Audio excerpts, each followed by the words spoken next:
Angeles, California, and today's date is June 4th, 2008. Pierre, we're going to take about 10 minutes to get some information about your early years and influences. What was your name at birth?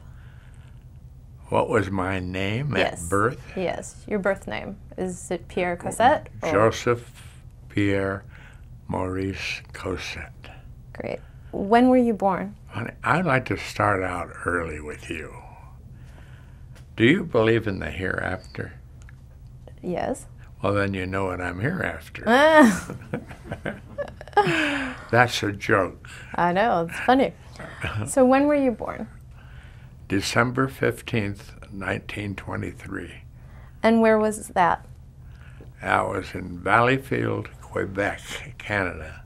Where did you grow up? I grew up in Pasadena, California. How old were you when your family moved from Canada to Pasadena? I was about 6 years old. What was your father's name? Oswald. And what did he do? What did he do? Yes, what was his... He was he came out to be in real estate. He had a friend who was in real estate and did real well, a buddy of his in Canada. And he talked him into moving out here. And he did. He came out. We all came out, the whole family, my sister and me and Mom and Pop. And he didn't fare so well. His accent was just too much. And he ended up getting a job, and he worked in a gas station for, a long time. And then it was a long story. Got a divorce from my mother, and my mother was always very, very, very rough with him. It wasn't a happy situation in my house. What was your mother's name? Annette. Annette. And what did she work? What did she do? She was a housewife. She was a concert pianist when she was a kid. She worked all through Canada in the concert halls. And then she became a piano teacher. And the biggest regret I have in life is that I never learned to play piano. And I sing all the time, and I can't carry a tune. And I've been in the music business all these years. And I sing for all my singing star friends, and they say, "Oh my God, can't you carry a tune?" I said, "No, I don't have to carry a tune. I just have to, like it or not like it." So your mom was musical. What traits do you think you did inherit from your parents?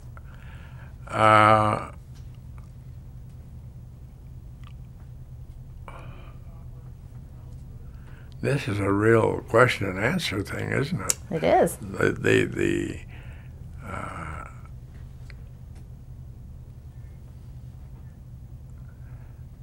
Basically, honesty in what you do and how you feel and what you say, and that's it. I was taught it's very bad to lie, so you can't lie because you'll go to hell if you lie.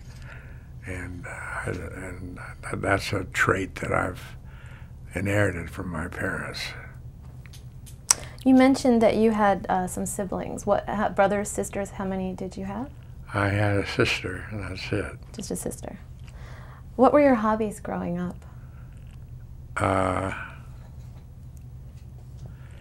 My hobbies were screwing around, and staying out of trouble, getting into trouble. Those were my hobbies. I didn't have any particular hobby. I had a stamp collection once, and I had a duck named Ludlow, and I used to take Ludlow to school, and I got in trouble with Ludlow because he'd quack, quack, quack in the classroom. But he got a duck here? No, no duck. Quack, quack, quack. Shut up, Ludlow. When you were a child, what did you imagine yourself being, or what did you want to be when you grew up? I wanted to be Walter Winchell. I wanted to be a reporter. I wanted to be a writer. I was good at writing, and I could write doggerel rhyme.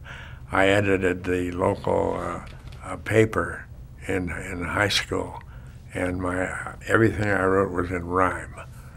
And doggerel, but at the same time, just I'd put the piece of paper in there, and I'd go, and there was my column, and I was good at that. And I knew I was good at that. And I knew that that's what I wanted to be. And that's it. And it ended up that Art Buchwald was a very close friend of mine. We were at USC together in the journalism class, as was David Walper, who both became very prominent and famous people in show business. And they, we used to talk about that. We still talked about it. We're still buddies after all these years. After high school, what did you do? Did you the military? Did you go to college? I was so bad in high school that I didn't graduate.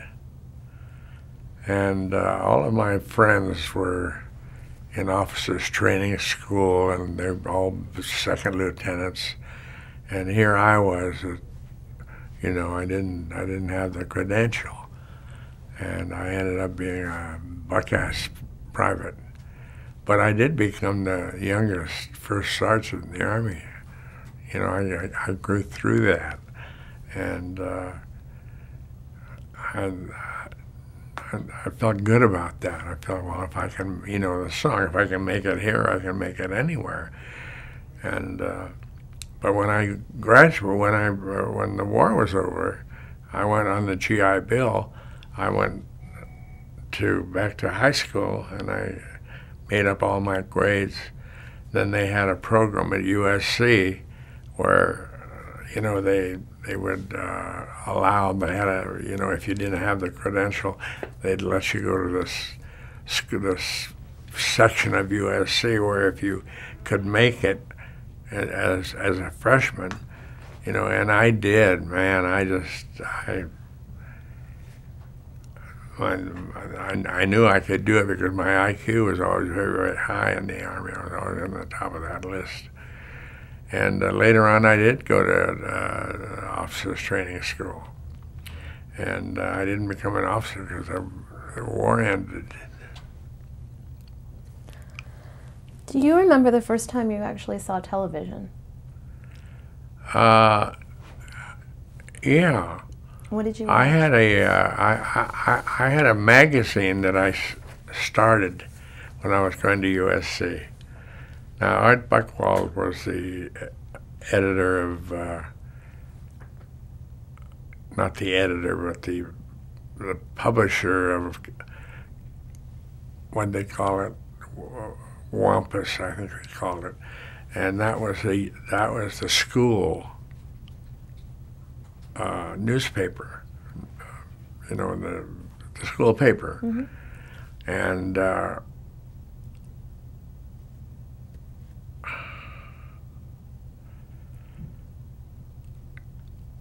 David Walper was the editor, and we were all in journalism class together. So I started my own magazine called Campus Magazine, and I started that out with 4 colleges: Occidental, USC, Stanford, believe it or not, and you said, what was the 4? Anyway, I had a policy there where all students did everything. Students did the editorials, they did the ad layouts, they did the magazine layouts, they did the photography, they did the motion picture section, the television section, etc. And when I graduated, the schools of literature and English, those in the different colleges, you know, the School of Journalism, they said, we can't do this anymore. You're no longer a student. You now you're an independent entrepreneur, so you have to pay these people if you want to keep this magazine going. So I now had to raise money, and it cost $350,000 to put this magazine out if I had to pay people. And so the first one I went to was Rudy Valley. And Rudy Valley had in the Beacon's warehouse, he had the first television studio in Hollywood. Had you ever met him before? No, I'd never met him before, but I knew that he was very, very rich, and I knew that he was very, very progressive, and I knew that he set out to do this television that nobody in the world was doing or understood. And I went down to the television studio, and my God, I was blinded with lights. It was incredible, the lighting they had, and you couldn't see anything. And I got to know him rather well, and he came close to coming into it. I mean, he really, really did. I met with Henry Jaffe, his business manager, and we tried to put a deal together, and we just didn't. But that was my first time I saw television. And I think there was one set in the whole goddamn city. And then later on,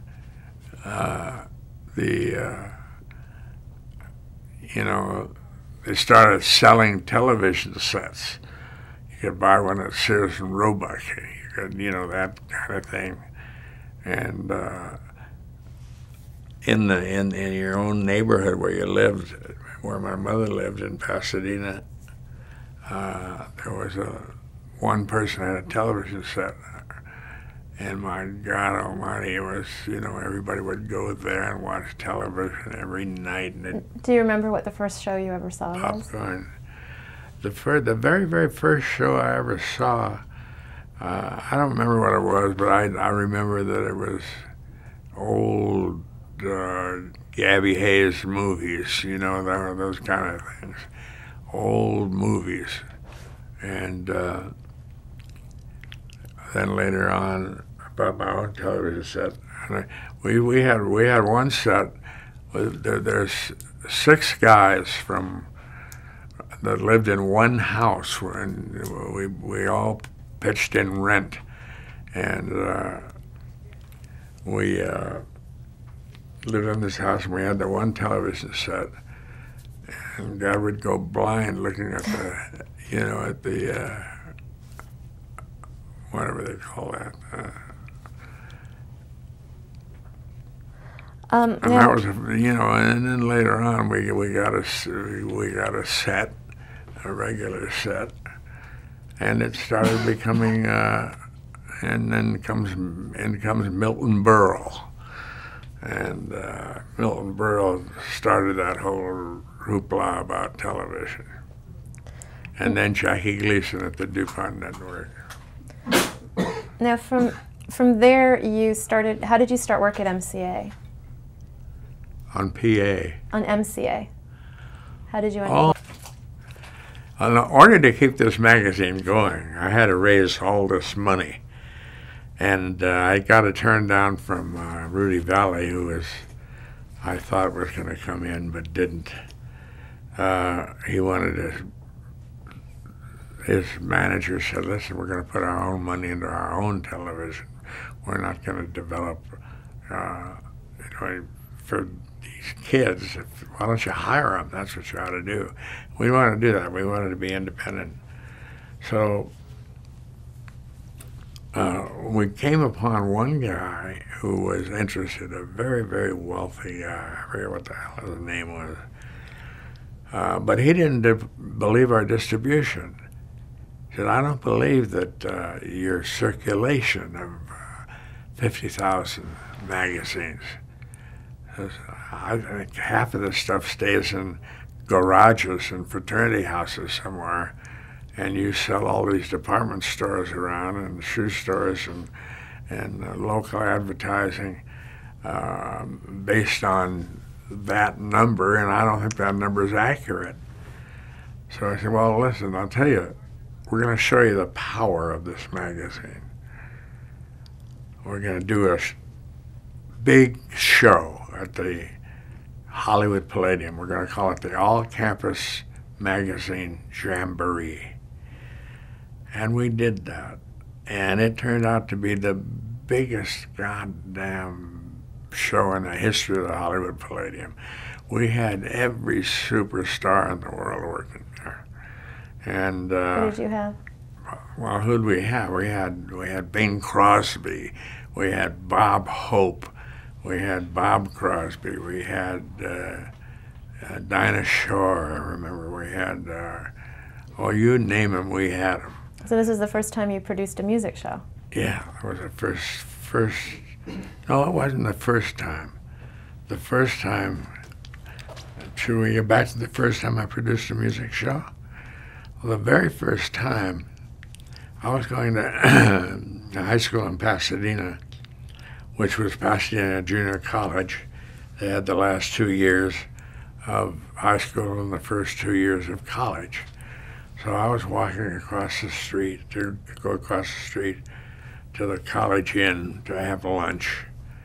And a guy pulls up in a big, beautiful convertible Cadillac. God, it was beautiful. And I looked in there and I couldn't believe my eyes. It was Robert Taylor. And he said, "Hi, how are you doing?" I said, "I'm doing fine, you know."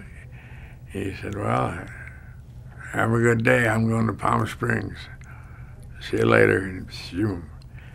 And I said, you know, that guy was very easy to meet. And it gave me an idea that I could put on the high school benefit for the Army, something. I loved show business, although I never did anything in show business. So I started calling MGM to get Robert Taylor. And I couldn't get Robert Taylor, although I had a little belly and dimples and a big laugh. And these guys liked me at MGM. They said, "Well, geez, kid, maybe we can help you out. What do you want to do?" I said, "I want to do a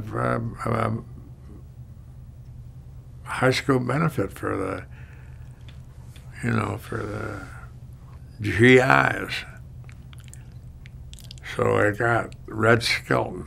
They said, "Well, we'll introduce you to Red Skelton, because Skelton likes to keep his sharp on his material, and he goes out and does things, So I went to meet with Red Skelton and his wife, and I got along great with them. And so we did this show at the Pasadena City College. And of course we did it, there was nothing but soldiers there. But it was a big dynamite hit. And in my book, I have a picture of me in that night. And I got on the show.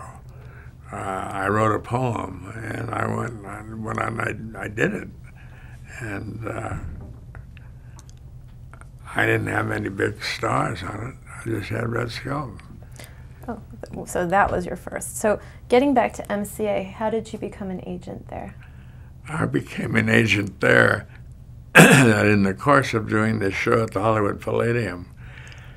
I called all the, I had a, like in television, I'd get a whole call the studio PR department. And these people were always looking for that marketplace of young people. So it wasn't really difficult. I got a lot of credit that I really wasn't due, because these people we had calls from these people to get their stars on this show for colleges, And so I used to go to a place called Music Corporation of America and to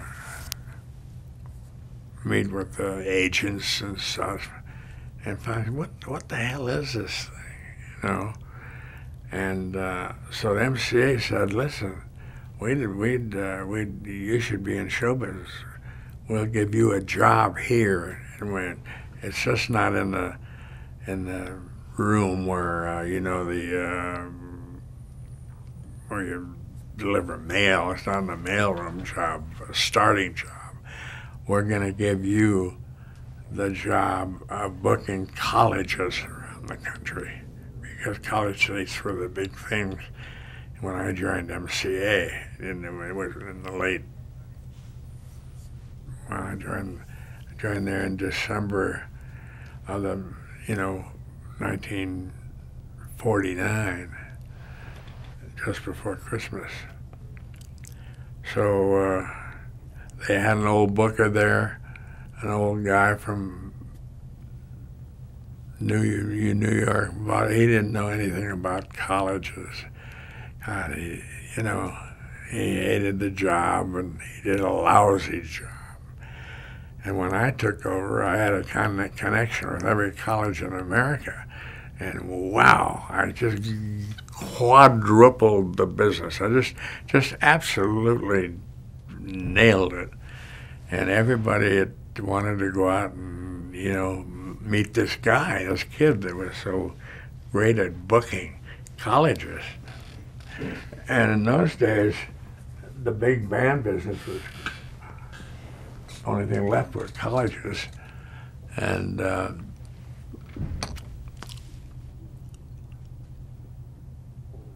big band college dates turned to the big stars, Martin and Lewis and Jack Benny, and they'd all go out and play these college dates. And I was sort of started that. I said, well, the big band business, there's only one Saturday night, but I can give me Jack Benny, I'll put him on Wednesday night, and whatever. And that's how that started. Now, how long did you book the colleges before they switched your job to working with Vegas acts?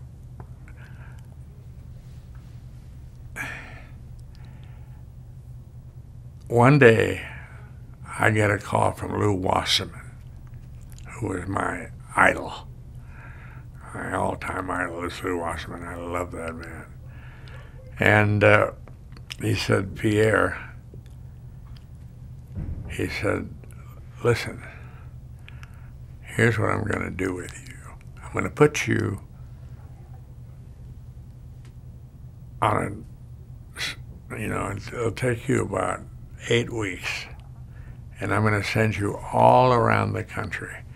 You're going to go to every nightclub in the United States, big nightclub, because we're the kings of the nightclubs. And you're going to meet all these owners of these hotels and the bookers of these hotels. And you're going to meet all the stars that MCA represents, which is 90% of them. And then we're going to take you and put you in charge of Las Vegas and Reno and Lake Tahoe. And I said, Jesus, right? Because they couldn't keep anybody in these places in Tahoe and Reno. There were only 5 hotels in Las Vegas. And, hey, kid, they said it was this act doesn't work, I'm going to break your legs. It was a tough place. And they had a policy there where MCA would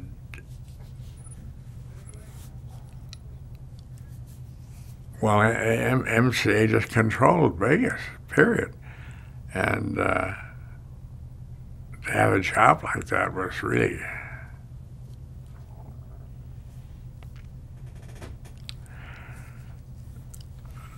But I'll remember, as long as I live, walking into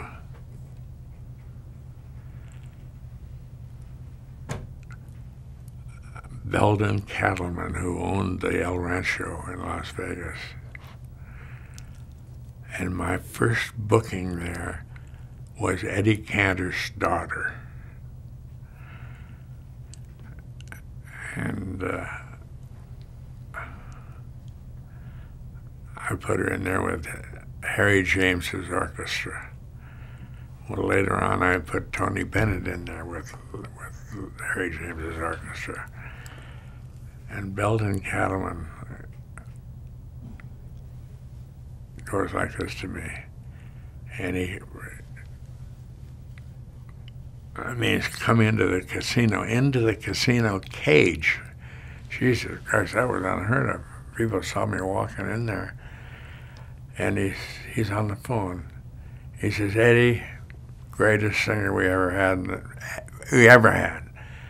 She knocked him dead, Eddie. Right, Eddie. You betcha, Eddie. Okay, just a minute, Eddie. I'm putting her agent from MCA on the line. He'll tell you. And so Belden Cattleman takes the phone like this. He says to me, this broad is off the show. She's not working the second show. Get her out of here. She cancel. And he walks out. Hello, Mr. Cantor? And I had to tell him that the truth. That's where the honesty part comes in. You know, a good agent would have bullshitted his way and tap danced his way around this whole goddamn thing. And I excuse my language, can you bump this language out? Or do you have to bump it out? Well, that's why I got a language problem. Now, in Vegas, you were working with a lot of the Rat Pack and people that are quite legendary from that. Do you want to name a few of the people that some of the stars, the great stars that you worked with back then? Well, it's pretty impossible to do that without mentioning every big name in the business. You name them, you name them, and I'll say, yes, I handled them. Now, here's an interesting thing about Las Vegas. There were 5 hotels there, and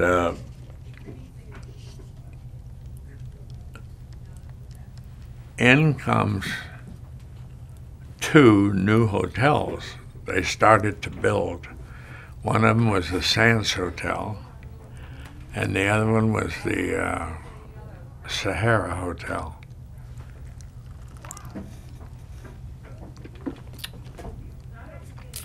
And the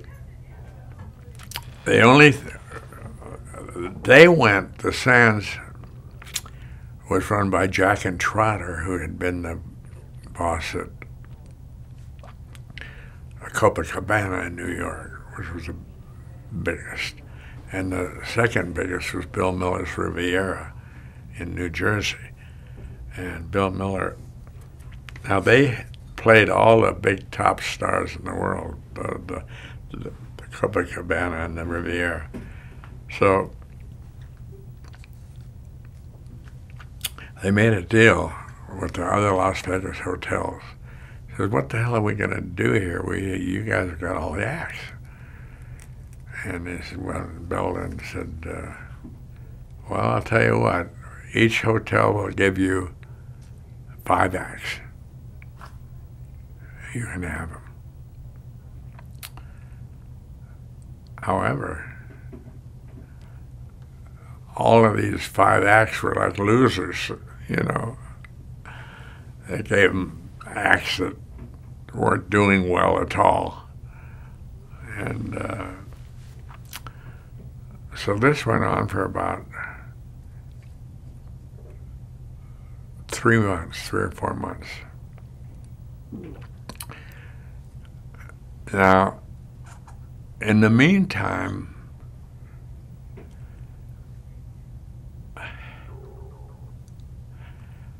this is such a long story.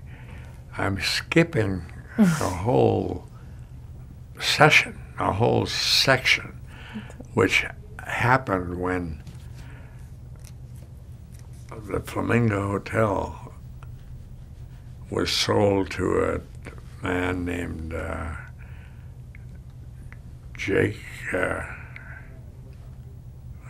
it Jack? He owned a furniture store, a wholesale furniture store.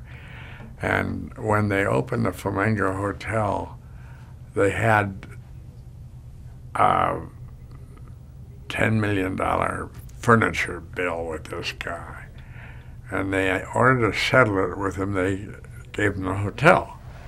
So now he became a hotel owner. And I'm at MCA selling him acts. And he says, hey, look, kid, I need somebody like Jack and Trotter. Jack and Trotter and those guys are driving us crazy. They want our acts, and we ain't giving them to them. And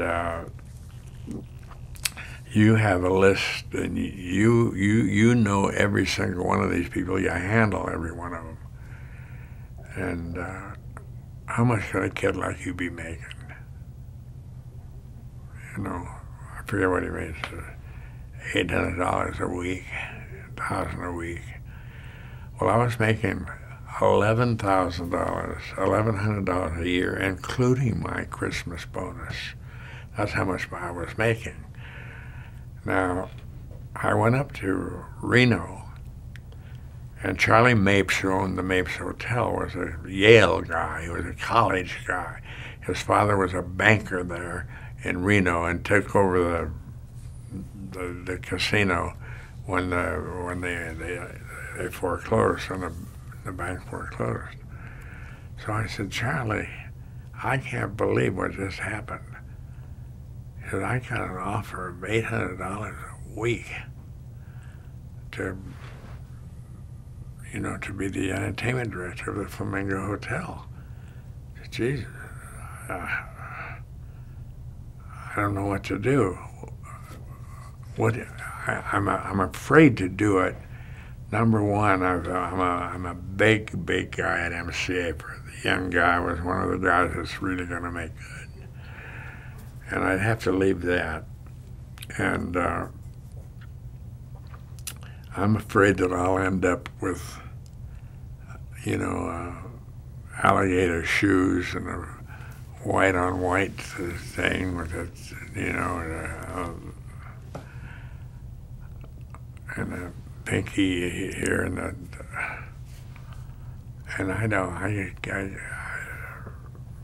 I'm afraid of it. I don't want to become a hood.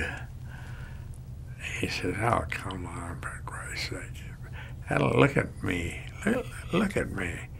I wear goddamn,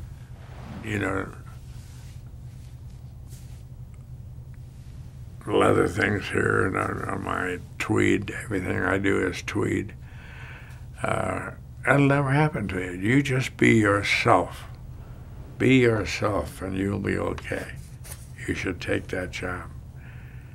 But not only that, it's great for me, too. I said, well, in what way is it great for you? He said, well, these acts come out and they play Vegas, and then they come out and they play Reno, several weeks apart. If you can get, and Mapes played all the same acts, Sinatra and all, said if you gave them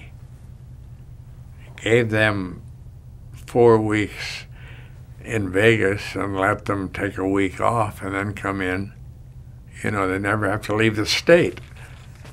And you would be, he says, wait a minute. I said, I'm not going to pay you any $800 a week or whatever the hell it was. I'll pay you $700 a week. Or what? I think $1,000 a week I was getting. And I'll pay you $700. So there's $1,700 a week. And I now go up to Harris Club, and I meet with Bill Hara. And I used to sell Bill Hara acts directly. Bill Hara had a nightclub that had 65 seats, but he would pay Sinatra, Lena Horne, all those big stars the same price as Vegas and Reno. So he said to me, he said, you know, I want to put a line of girls in. I'm building a new hotel, and I want to put in a big line of girls. And I have a line of girls already down in Reno, but the guy, this Morrow, whatever his name was, who was doing the line, he gives me the same old crap, the same old costumes, and I know that he's screwing me big time. And Candy House says, yeah. He said, could you do that? Could you get us somebody to do that? I said, hey, not only could I get you somebody, I could do that. So That's how it. I was now making more money. I was making like $3,000 a week putting that line together. And I go home. We're living on Veteran Avenue with my wife, Fupi, who is Harry Cohn's secretary at Columbia Pictures. I talked it over with her. She says, Pierre, she says, you know, I was your secretary at MCA, and I know how you operate. And you just, you know, you can't make it. I mean, you can make it, but it's not in your nature to be a corporate animal. You just are not that type. You don't have the balls for it. You can't fire people. You can't, you know, you know, go out on your own. That's where you belong, and so on and so on. Go into management, go into managing people, and you'll build a big company, and so on. I'm now in with Lou Wasserman, and I said, hey, Lou, I told that I wanted to quit to Larry Barnett, who was my immediate boss at MCA. And I got a call from Lou Wasserman to come up and see him. He said, Pierre, you see this desk here? And there was nothing on the desk except a Tiffany, what do you call it? Paperweight? Tiffany. A paperweight? Weight, you know. He said, if I picked this thing up and I was throw it out the window, what do you think would happen to it? This was MCA where it is now. I said, gee, Lou, I don't know. He said, well, let me tell you what would happen to it. It would hit some young man who got caught up with all the glamour of opening nights, sitting there at the Boss with your big star up on the stage, and you're sitting with the owner of the hotel. And all the limos and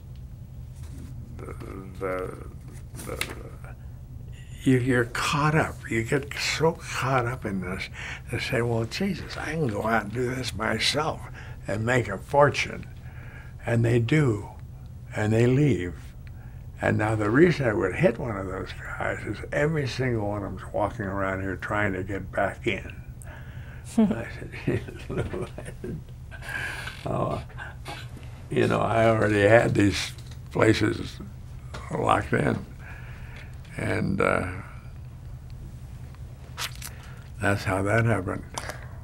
Skipping ahead to 1965, you started a record label, a rock record label. Right. So what was the name of that? So now, I was making so much money and I wasn't a gambler, and I saved a lot of money. I mean, we never lived high because everything was on an expense report. So I had some money. And when I left MCA, Marty Melcher, who was married to Doris Day, he said, listen, I want you to be in an office with me. We'll share space together, and I'm going to teach you the motion picture business. It sounded like a pretty good idea. And that's when I met his son, Terry Melcher, who I loved. He was great.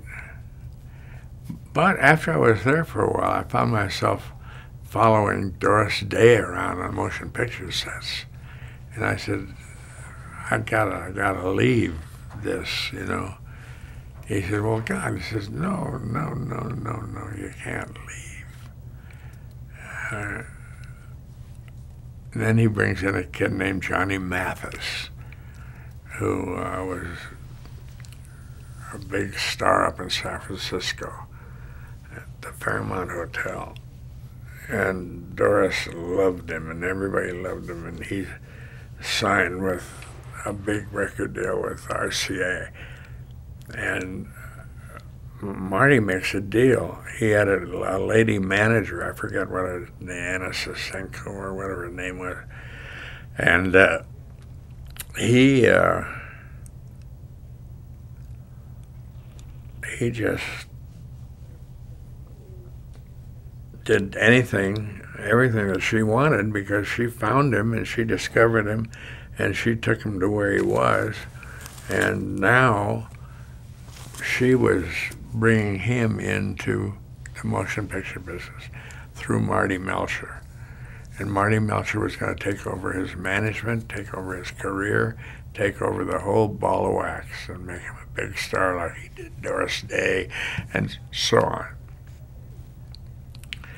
And part of that deal was that he had Pierre Cossette, who was a very successful manager. And I mean, I had, you know, I found Anne Margaret.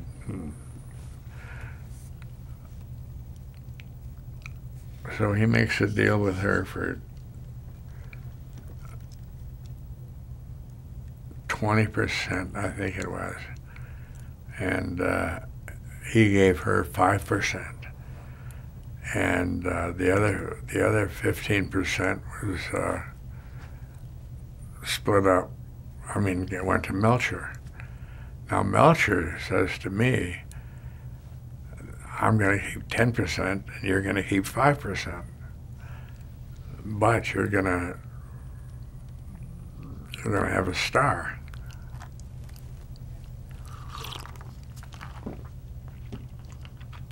So I didn't want Marty Melcher as a partner. I didn't like the two guys he worked with. He had a couple of guys that were connected with hoods, you know. He used to get her involved with all kinds of deals with it. I just didn't do it. And this led you to getting involved with the record company? Pardon? And this led you to eventually to getting involved with the record company? Now it's a couple of months later, 3 months later, and I wanted to get involved with the record business, absolutely. So I called Terry Melcher. And Terry, listen, let's go. I'd like you to start a record label, and I'd like you to start you know, in it with me.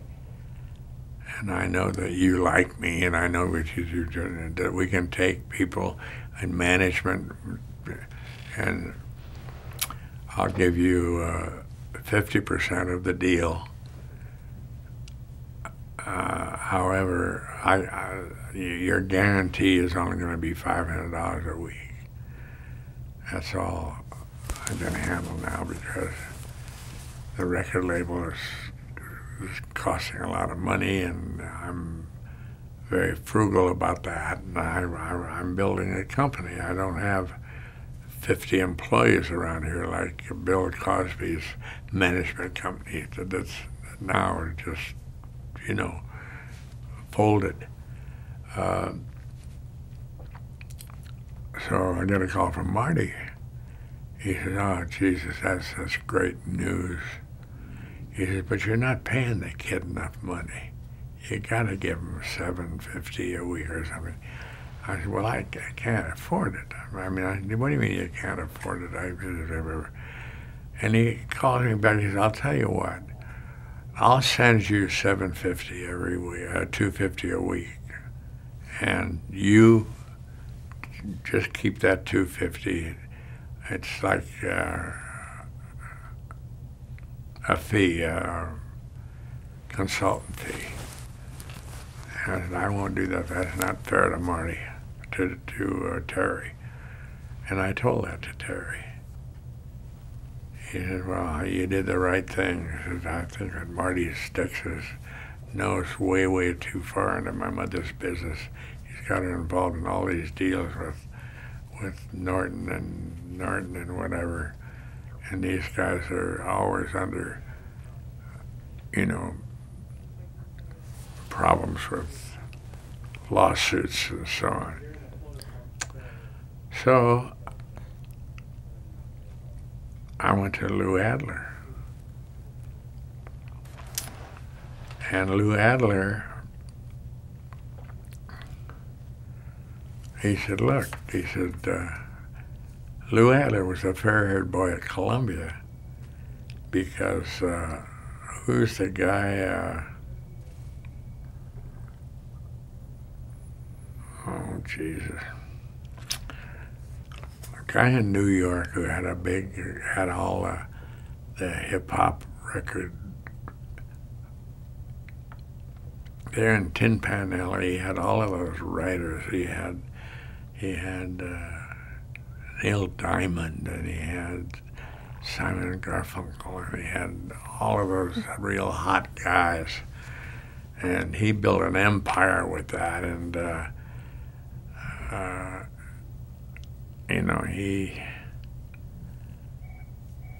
he was after Terry Melcher all the time. And finally, he sold his company to this guy I'm talking about, sold his company to Columbia, and he became the head of Columbia Music. So, and a young guy, what the hell is his name? So you and Lou started Dunhill Records. So Lou and I got together, and we started Dunhill Records. And we started out with Johnny Rivers, who Lou had working at the Whiskey A Go-Go. And we had Anne Margaret, who we had just discovered and developed, and we put her in the cage at the Whiskey A Go-Go. She didn't get any money. She couldn't get her out of the goddamn cage. I mean, we used to have to feed her in the cage. It was just phenomenal. And I'd had Anne Margaret out. Anne Margaret's a whole different story, but I had her out in Reno and Elko and those places, and a hotel in Las Vegas. And she died. Her act died in all these places. And when she came back, she wanted to,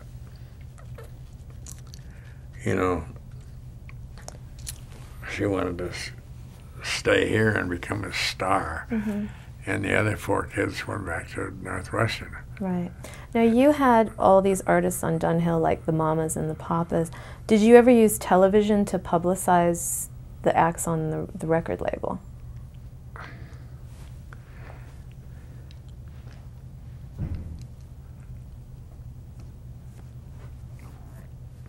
Well, with Anne Margaret,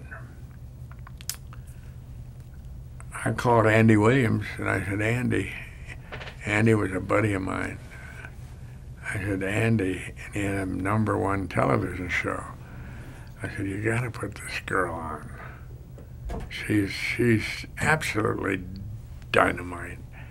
He says, Pierre, I can't put her on, for Christ's sake. Nobody's ever heard of her. Nobody. I've mentioned it over here, and they said, Anne Margaret, who is she? What does she do? Is she a singer? Is she a comic? What does she do? And I said, trust me. You gotta trust me. She'll knock him dead. So, sure enough, I book her. And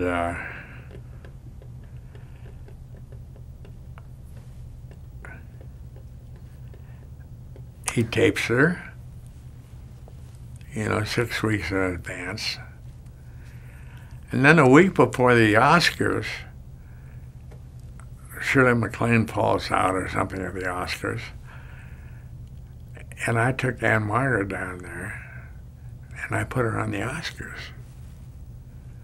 Well, she just absolutely knocked everybody dead on the Oscars.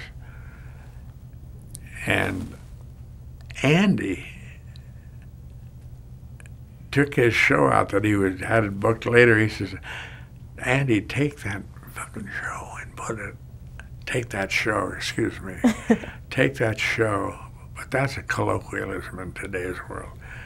Take that show and put it on the week after the Oscars. He said, he did. And so that was her first show on television. So it was her second show on television. So let's talk about your first show as a television producer. What was the first thing that you were involved in producing for television? Anna Maria Alberghetti. And I put a show together in Vegas. Anna Maria was a big star in Vegas. I mean, she was really big. I put her in there with Rudd Skelton, and she'd done movies. And I had a whole big story with Howard Hughes, who tried to get her to, to sign with him, and had me hijacked on an airplane, and used to call me all the time at home, and he insisted that I call him Howard. Say, who are you talking to? I said, Howard Hughes. Everybody would laugh. So you executive produced the Dionne Warwick special. How did that come about?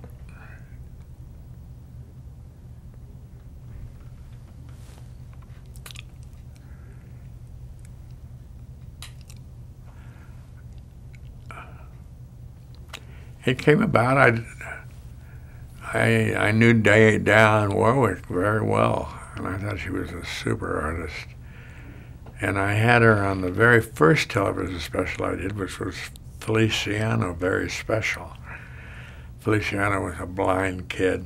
Jose Feliciano. Pardon? Jose Feliciano. Jose, yeah. And Jose Feliciano. And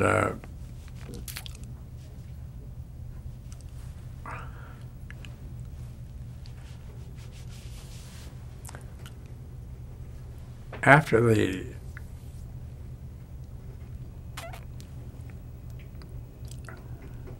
success of the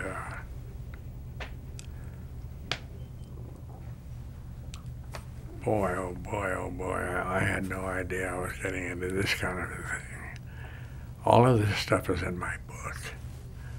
I'd have to reread my book. No, I read it.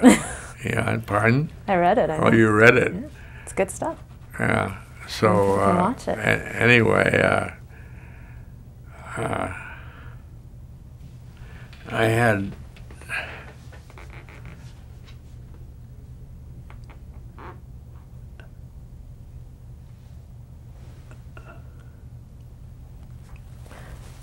What were some Bell Telephone. I sold them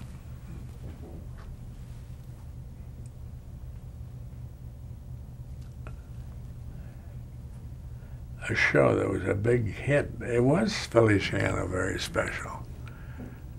Yeah, it was Feliciano Very Special. And I called his manager and I said, hey, listen, this kid's hot. He's got this record. He said he should have his own television special. He said, yeah, what else is new? I've called every network and every sponsor, and I can't get arrested with him. I said, well, I have an idea. Well, he says, Feliciano is on his way. He's going to be a star. Why don't I call Andy Williams? And I say, Andy, you can have 5 guest shots at this guy at minimum. For Andy's show. Yeah, and for Andy Williams' show, if you do his special, you know, for $7,500. Then I called Dionne Warwick. I said, Dionne, you and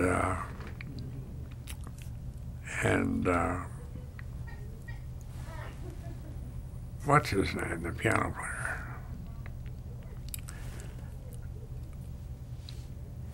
On the way to Santa. Burt Bacharach. Burt Bacharach. You two go on and with Jose, and I will see that you get 5 guest shots for you two guys, because I had a special that I was putting together. Anyway, I got them to do it. Then Glenn Campbell had a weekly show, and I said, hey, Glenn, I know that the competition for record stars is just absolutely ridiculous, but I'm going to get you this kid. You can get him for $1,500 a show. But you got to go on and do his special with, you know, everybody that's doing it. I had 4 very big stars. So they did it. And that was my first television show. And of course, after that, I sold that to Bell Telephone, and after that, Bell Telephone said, good God Almighty, this is something else here. You guys can get anybody. So they gave us a deal. I said, give us a deal for Simon and Garfunkel. And they gave us the deal. $1 million or something, I forget what it was. And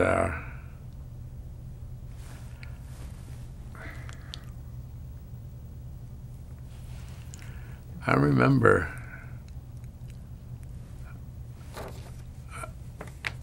Paul Simon, he plays a song for me. And I said, we can't do that song on this show. I won't allow it. This song is not for this show. This is not a message program. This is an entertainment special. Bell Telephone will walk if you, absolutely under no circumstances. And finally it got to, he says, Pierre, I love you, but I ain't gonna change the song. This is a great song, and it's very meaningful in today's world, and I want the young people, my audience, to know what I'm doing. Blah, blah, blah, blah, blah, blah, blah. We went and we made a deal. He gave me more money than I ever would have made doing the television show. And so I took the money and we shook hands, and they got another guy in there,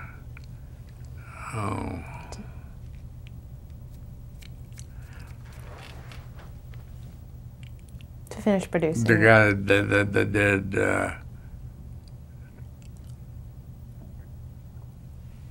the dog show, what was his name? Beethoven. And what was the song that you didn't want them to play? It can best be described after the buyout by the fact that Bell Telephone did not take the show. So I called Paul Simon and I said, well, at least you know I was right, Paul. You know, he says,